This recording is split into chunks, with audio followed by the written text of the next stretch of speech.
నమస్తే. కేసీఆర్ కేటీఆర్ పాస్పోర్ట్లు ఇద్దరివి సీజ్ చేయాలని డిమాండ్ చేస్తున్నారు కాంగ్రెస్ పార్టీ సీనియర్ నాయకులు రవీంద్ర నాయక్ గారు. మరి ఎందుకు సీజ్ చేయాలి, కారణం ఏంటి? కాంగ్రెస్ గవర్నమెంట్ అంత గొప్పగా పనిచేస్తుందా? ఈ గవర్నమెంట్లో అసలు అవినీతే లేదా? 8% 10% అన్న వాదన కూడా వినబడుతున్నది కదా. కేసీఆర్ కాళేశ్వరం అయితే రేవంత్ రెడ్డి మూసీని ఎత్తుకున్నాడు, సేమ్ అలాంటి కరప్షనే జరగబోతున్నది అన్న చర్చ స్టార్ట్ అయింది కదా. ఇవన్నీ మనం ఒకసారి డిస్కస్ చేద్దాం. సో నా ముందు రవీంద్ర నాయక్ గారు ఉన్నారు. సార్ నమస్తే. నమస్కారం బ్రదర్. సో ఎందుకు వాళ్ళ పని వాళ్ళు చేసుకుంటున్నారు, అపోజిషన్లో ఉన్నారు, వాళ్ళ పాస్పోర్ట్లు సీజ్ చేయాలి, ఇక్కడ నుంచి పారిపోయే అవకాశం ఉంది, ఇట్లా రకరకాలుగా మాట్లాడుతున్నారు. వాళ్ళకు పార్టీ ఉంది, నిర్మాణం ఉంది, 10 ఏళ్ళు అధికారంలో ఉన్నారు. ఇవన్నీ వదిలేసుకొని పాస్పోర్ట్లు అంటే ఇక్కడ నుంచి పారిపోయే అవకాశాలు ఏమున్నాయి? పోనీ మీరేమైనా పెద్ద వాళ్ళ మీద ఏమైనా యాక్షన్ తీసుకొని లేకపోతే వాళ్ళని ఏమైనా కట్టడి చేసే ప్రయత్నం మీరేమైనా చేస్తున్నారు? అది కూడా ఏం కనబడతలేదు కదా. ముందుగా ప్రేక్షకులకు నమస్కారం. అదే రకంగా తెలంగాణ ఉద్యమకారులు ఆలోచించవలసినటువంటి సమయం ఇది. నేను కేసీఆర్ ముఖ్యమంత్రి కాకముందే కేసీఆర్ని ఎక్స్పోజ్ చేసిన. కేసీఆర్ అనే వ్యక్తి తన వ్యక్తిత్వము, తన యొక్క పోకడ, తన యొక్క దొరైజము, కరప్షను మొదటి నుంచే ఉండింది. మూమెంట్ ఉద్యమం జరిగే సమయంలోనే సమైక్యాంధ్రులను భయపెట్టించి వాళ్ళ ద్వారా వాళ్ళ ఆస్తులు ల్యాంకో హిల్ లాంటి ప్రాంతాల్లో ఆస్తులు తీసుకోవడం, అదే రకంగా ఫామ్ హౌస్ను ఎక్స్పాన్షన్ చేసుకోవడం అప్పటి నుంచే చేస్తున్నాడు ఆయన. మేమంతానేమో మూమెంటు తెలంగాణ కావాలా, తెలంగాణ వస్తే మనకు మేలు జరుగుతుందనే దాంట్లో ఆ పోకడలో ఉన్నాం. ఆ మధ్యలో నన్ను పార్టీ నుంచి బయటకు పంపించినప్పుడు నేను ఎక్స్పోజ్ చేసిన కేసీఆర్ను. ఏమని? కేసీఆర్ అనేవాడు కనుక ఇక్కడ ముఖ్యమంత్రి అయితే తెలంగాణ బర్బాద్ అయిపోతుంది, తెలంగాణలో ఏమీ మిగలదు, తెలంగాణలో భూములు పోతాయి, తెలంగాణలో ఇతను ఏమీ చేయడు, కేవలం అబద్ధాల మీద బతుకున్నాడు అనేది నేను చెప్పాను. అదే ఈరోజు నిజమై ఈ మధ్యలో మరి నేను పాస్పోర్ట్లు జప్తు చేయాలనేది ఎప్పుడు చెప్పినా, ఈ గత వారంలో కేసీఆర్ అమెరికాకు పోయే ప్లాన్ చేస్తున్నాడు అని చెప్పేసి మరి వార్తలు వచ్చి చూసిన. నేను చూడగానే నాకు అనిపించింది, అబ్బా ఇది వీళ్ళు విపరీతంగా డబ్బులు సంపాదించినారు, ఏది తెలంగాణను కొల్లగొట్టేసినారు. తెలంగాణ ఎక్కడ ఉందండి? అతనేదో ఆ ఫైటరు మన రేవంత్ రెడ్డి గారు ఫైట్ చేస్తూ ఏదో విధంగా ముందుకు నడుస్తుంది బండి. కానీ తెలంగాణలో ఇప్పుడు స్కెల్టన్ మాదిరిగా చేసేసినారు. తెలంగాణను కేసీఆర్ ప్రభుత్వం, బీఆర్ఎస్ ప్రభుత్వం చెరిచేసింది. Actually they have raped Telangana. సరే, మరి ఇది అయితే ఏమైంది ఇప్పుడు వాళ్ళకి? అమెరికాలో ఇంకోటి ఈ రోజు వచ్చినటువంటి ప్రభుత్వం ఏదైతే ఉందో, ఈ ప్రభుత్వము కార్యక్రమాలు ఉన్న దాంట్లోనే చదువుకుంటూ ముందుకు పోతుంటే వీళ్ళు ఎక్కడ ఈ ప్రభుత్వం రేవంత్ రెడ్డి గారు ఇక్కడ సెటిల్ అయిపోతాడో, ఇతనికి మంచి పేరు వస్తుందో అది రాకుండా ఇప్పుడు ఇవన్నీ క్రియేట్ చేస్తున్నారు. సో నాకు అనిపించింది ఏంటంటే వీళ్ళ ఆస్తులు బయట ఉన్నాయి, ఇప్పుడు బయట దేశంలో కూడా ఆస్తులు ఉన్నాయి వీళ్ళకి. అదేవిధంగా ఫోన్ ట్యాపింగ్లో ఉన్న main person is there in America. అతను ఆల్రెడీ వెళ్ళిపోయినాడు. అక్కడేదో ఆ గ్రీన్ కార్డు ఏదో అక్కడ కూడా సిటిజన్షిప్ తీసుకున్నాడని చెప్పేసి నాకు మరి వార్తలు వస్తుంటే నాకు డౌట్ వచ్చి ఫర్ ది సేఫ్ సైడ్ వీళ్ళ పాస్పోర్ట్లు జప్తు చేయాలని నేను ఒకటి చెప్పిన. అదే కాకుండా నేను ఇప్పుడు ఈ సందర్భంగా మన తొలి వెలుగు నుంచి నేను రిక్వెస్ట్ చేసేది ఏంటంటే, ప్రభుత్వము రేవంత్ రెడ్డి గారు యాక్టివ్గా తన టీము బాగా చేస్తున్నారు. ఈ అసలు డబ్బే లేదు, కరప్షన్ది సమస్య ఇక్కడ ఉత్పన్నం కాదు. డబ్బు ఉంటే కదా కరప్షను. ఇప్పుడు వచ్చే ఇన్కమ్ కూడా క్లారిటీతో ఎంత వస్తుంది, ఎంత ఈ కేసీఆర్ ముంచినట్టు అప్పుల కుప్ప ఏదైతే ఉందో దానికి రీపేమెంట్ చేయడానికి 7,000 కోట్లు పోతుంది. మిగతాదేమో జీతాలు, శాలరీస్, తర్వాత పెన్షన్స్ అవి పోతున్నాయి. మిగతా దాంట్లో చదువుకుంటూ పోతుంటే ఇప్పుడు ఈయన ఓర్వలేక ఇక ఈ ప్రభుత్వాన్ని ఇబ్బంది పెట్టాలనే దృష్టితో వీళ్ళు చేస్తున్నారు. కొద్ది రోజులు ఓపిక బట్టి ఉంటే బాగుండేది. కానీ వీళ్ళు ఏంటంటే ఈ ప్రభుత్వాన్ని నడవకుండా చేస్తే మేమేదో చేసినామని చెప్పించుకోవడానికి ప్రజలు యాక్షన్ ప్లాన్ ఏమున్నది? ఇప్పుడు వాళ్ళు అవినీతి చేసిన మీరు గతంలో బీజేపీలో ఉన్నా మీరు ఇదే విషయాన్ని ప్రధానంగా చెప్పి అక్కడి నుంచి మీరు బయటకు అయితే చేస్తుందని మీరు అనుకుంటున్నారు. ఇది దురదృష్టం ఏంటంటే this is the duty of the central government actually. ఏది కరప్షన్ మీద కానివ్వండి, మీ ఫోన్ ట్యాపింగ్ కూడా కానివ్వండి. ఫోన్ ట్యాపింగ్ జరిగేటప్పుడు యూనియన్ హోమ్ మినిస్టర్గా కిషన్ రెడ్డి ఉన్నాడండి ఇక్కడ. అప్పుడు ఏం చేసింది ఇంటెలిజెన్స్ అంటే అక్కడ ఏమి ఆ ప్రభుత్వం లేనట్టే లెక్క ఇది. అదేవిధంగా మరి మోదీ గారు ఇంత పేరు గొప్పలు చెప్తున్నారు అందరూ. మరి మోడీ గారు ఏమన్నారు, ఇది Telangana become ATM to KCR family అన్నాడు. ఎన్నోసార్లు చెప్పినాడు. అటువంటి వ్యక్తి మరి ఎలాంటి యాక్షన్ ఈ రోజు వరకు కూడా ఇది జగమెరిగిన సత్యం. ప్రతి దాని మీద, ప్రతి ఇష్యూ మీద ఇప్పుడు ఎంక్వైరీలు జరుగుతున్నాయి. మీకు ఫోన్ ట్యాపింగ్ మీద వేసినారు, కాళేశ్వరం మీద వేసినారు. కనిపిస్తలేవు మీకు ఇవన్నీ? టైం పాస్ అనేది కాదు, దానికి ఒక ప్రాసెస్ చేయడానికి, డైవర్ట్ చేయడానికి దానికి ఒక ప్రొసీజర్ ఉంది. And law has to take its own course. Law ప్రకారం పోవాలా. ఇప్పుడు ఈ రోజు మనం ఇప్పుడే ఏమి లేనప్పుడే వీళ్ళు పోయి కోర్టు నుంచి స్టేలు తెచ్చుకుంటున్నారు.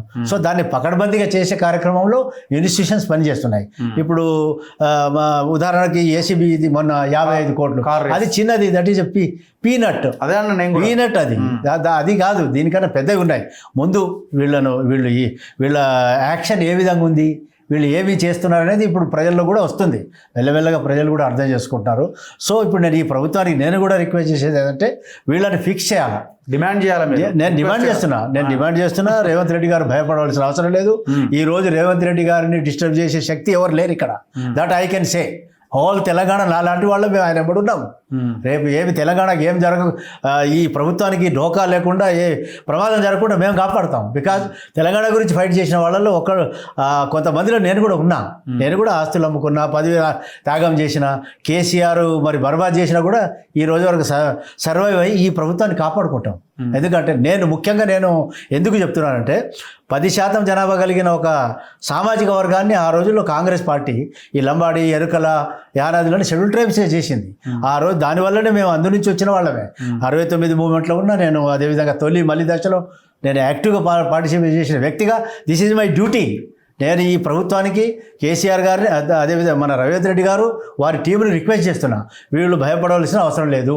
వీళ్ళు ఖచ్చితంగా కేసీఆర్ కుటుంబము, కేసీఆర్ వంది మాగదులు, వీళ్ళ మీద చర్యలు తప్పకుండా. వీళ్ళు చేసిన తప్పు అవపడుతుంది మనకు 7 లక్షల కోట్లు. మీరు ఏమీ చేయలేకపోవడం వల్లనో లేకపోతే వాళ్ళే కరెక్ట్ అని వాళ్ళు అనుకుంటున్నారో, వాళ్ళ స్టేట్మెంట్స్ చూస్తే ఏం బిక్కుంటారో బిక్కోండి, ఏం చేసుకుంటారో చేసుకోండి, మేము ఎక్కడికి పోవడానికైనా రెడీగా ఉన్నాం, జైలుకి పోతే యోగా చేసి బయటకు వస్తాం, పాదయాత్రలు చేస్తాం, ఇట్లా స్టేట్మెంట్స్ వాళ్ళ వైపు నుంచి సిగ్గు తప్పి ఉన్నారు.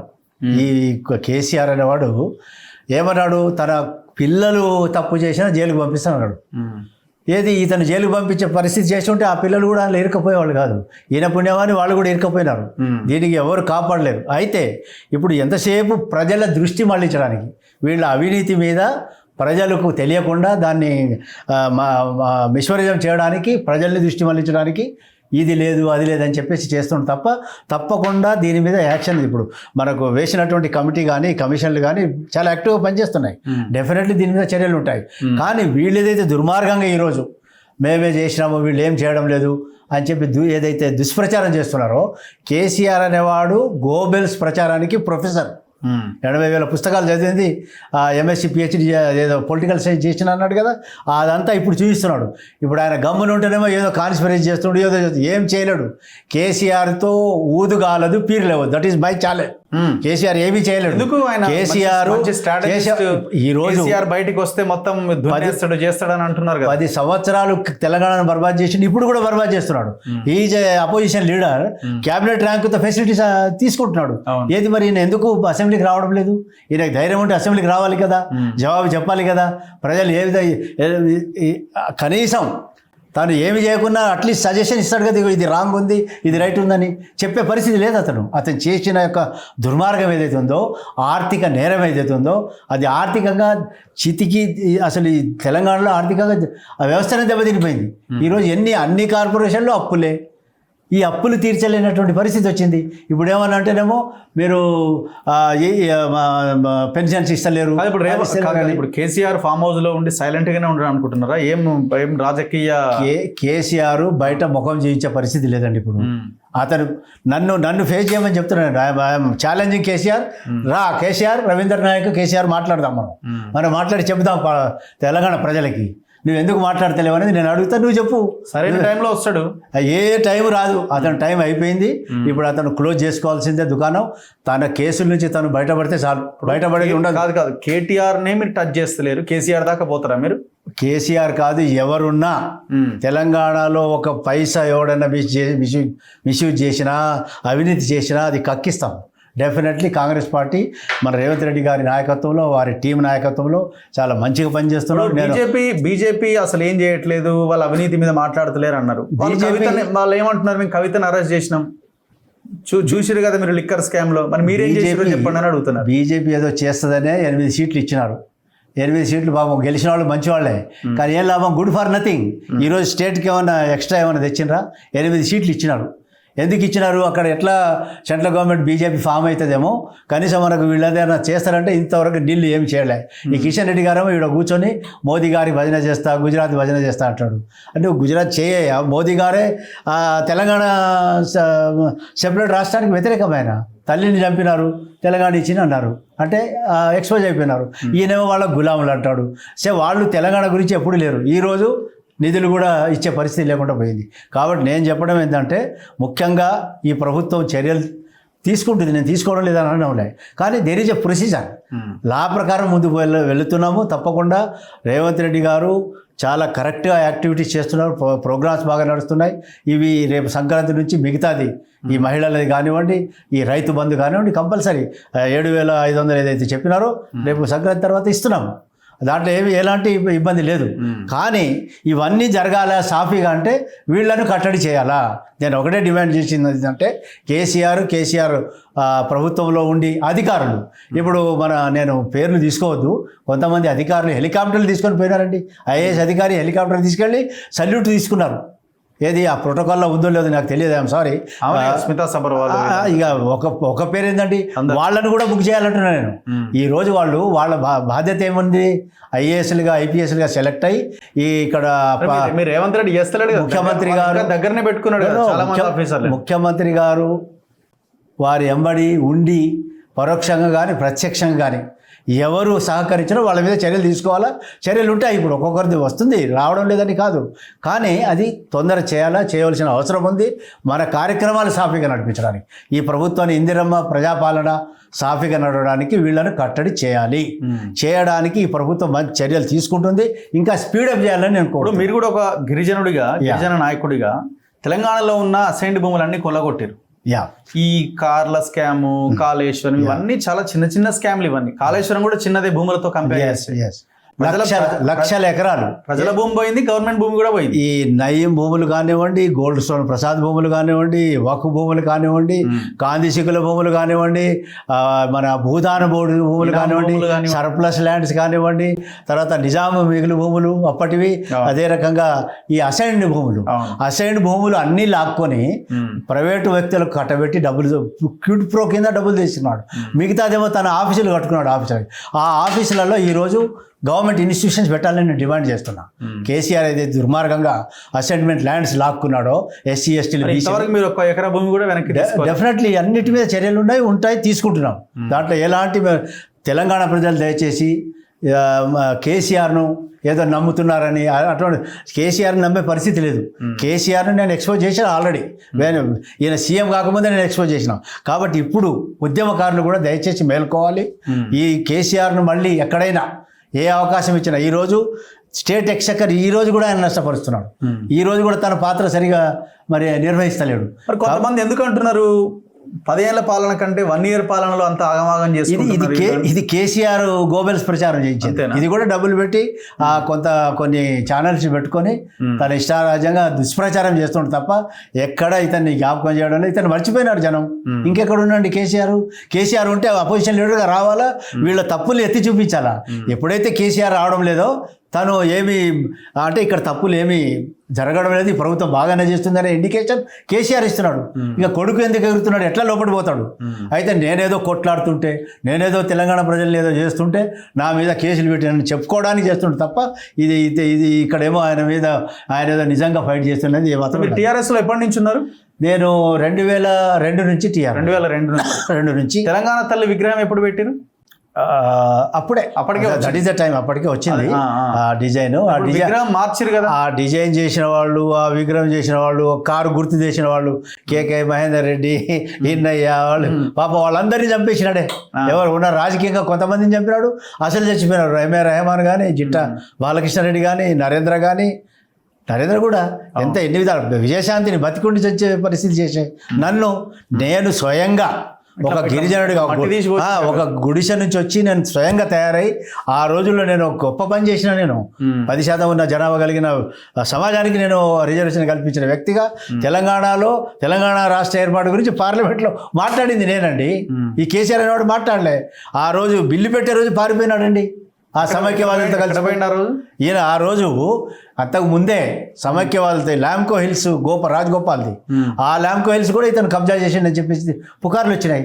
ఇతను ఇక్కడ ఏదో తెలంగాణ బూచి చూయించి సమైక్య ఆంధ్రప్రదేశ్కి ముఖ్యమంత్రి కావాలన్నది అతని హిడెన్ ఎజెండా. మమ్మల్ని అందరినేమో దళితుడు ముఖ్యమంత్రి అని చెప్పేసి మమ్మల్ని డైవర్ట్ చేసినాడు. తనేమో భూములు ఆస్తుల్లాగా మరి పోగు చేసుకుంటూ సమైక్యవాదులతో కుమ్మకై నేను ముఖ్యమంత్రి కావాలని ఆ విధంగా ఆ రోజు బిల్లు పెట్టిన రోజు కూడా పారిపోయినాడు. ఆ రోజు కూడా ఉండలే పార్లమెంట్లో. సో అటువంటి వ్యక్తి అతని చేతిలో తెలంగాణ చితికిపోయింది. This is open secret. ఇది ప్రజలు గుర్తించాలా.